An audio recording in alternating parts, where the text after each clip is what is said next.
السلام عليكم ومرحبا بكم في قناة ام حمزة.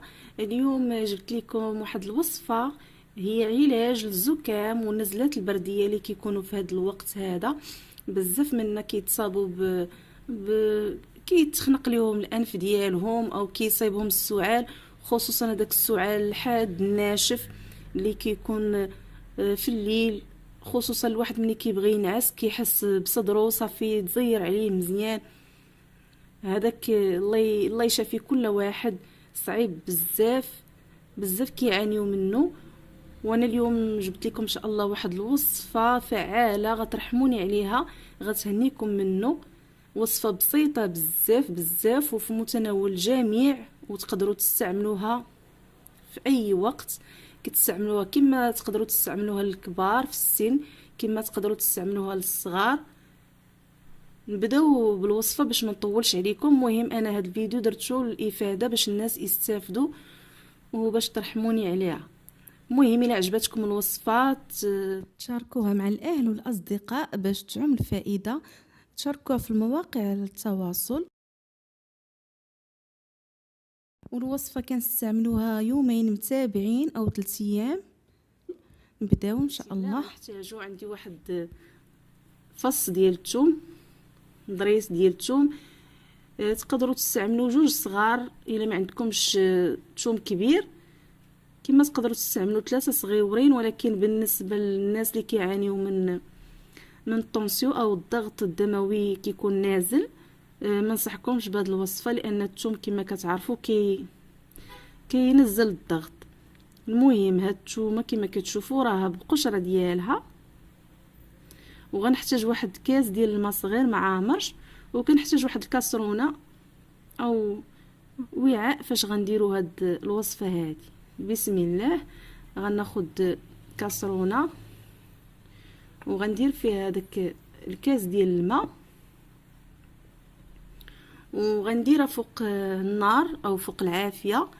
بالنسبه اللي ما كيفهموش اللهجه ديالنا، غنعملها فوق النار والنار تكون هادئه جدا، ونخليها واحد نص ساعه. وما نساوش نغطيو عليها، ونبقاو نراقبوها مره باش ما تنشفش من الماء. المهم تقريبا نصف ساعه مع المراقبه. من بعد نديرها فوق النار، ومن بعد نرجع معاكم باش تشوفوا تتمه الوصفه.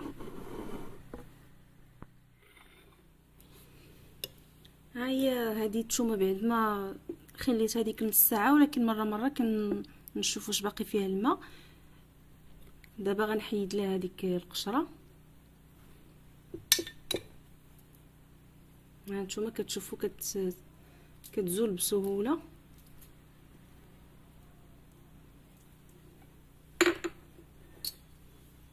صافي كناخذ واحد الشوكه او فرشيط وكنمعسها.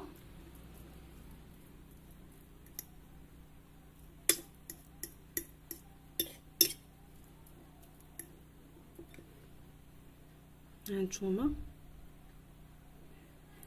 وكناخذ واحد المعلقه ديال العسل الحر، عسل النحل، كنخلطها معاه. الا ما متوفرش عندكم العسل الحر تقدروا تستعملوا السكر الثقيل او سكر كلاصي او سكر ناعم مطحون. صافي وتناولوا هذه الوصفه في الليل ملي تجيو تنعسوا، تاخذوا ديك المعلقه وتاكلوها، ومباشره كتدخلوا للفراش وكتغطوا مزيان. ومن الافضل تغطيو حتى الراس ديالكم. ومن بعد يومين وعلى الاكثر 3 ايام راه ان شاء الله كتشافوا تماما. وراه مجربينها بزاف الناس، عاد حطيتها ليكم. وبالنسبه للاطفال راه تقدروا تعطيوهم غير واحد شويه، خصوصا الاطفال الصغار قل من 5 سنوات، تعطيوهم غير واحد شويه باش ما تضرهمش. ما هي راه مزيان. انا كنت كنعطيها لولدي، كان صغير عنده عام، كنت كنعطيها ليه. المهم كنتمنى هاد الوصفه تفيدكم، وان شاء الله راه مفيده جدا. الى عجبتكم ما تنساوش جيم وتشاركوها مع الاهل والاصدقاء. نتلاقاو في فيديو قادم ان شاء الله.